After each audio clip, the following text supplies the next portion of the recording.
Bayangin, kalian masuk ke sebuah rumah kosong.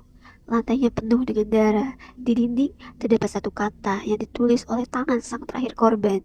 Satu kata yang bisa menemukan siapa pembunuh sebenarnya.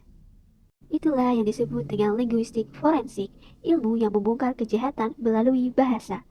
Bukan lewat pistol, sidik jari, tapi menggunakan bahasa, tulisan, kata, bahkan cara berbicara seseorang.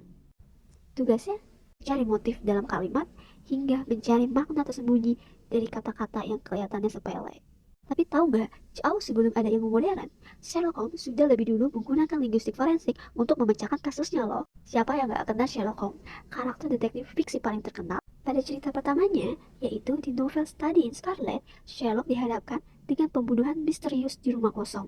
Yang menarik, bukti utamanya bukan melalui sidik jari, tapi melalui tulisan yang ada di dinding. Untuk itu, mari kita masuk ke kasus Study in Scarlet. Sherlock Holmes dihadapkan dengan TKP yang dingin dan sunyi. Korban tergeletak, dan di dinding terdapat tulisan berbunyi Rache. Polisi sempat mengira bahwa tulisan tersebut merupakan nama seorang wanita, yaitu Rachel.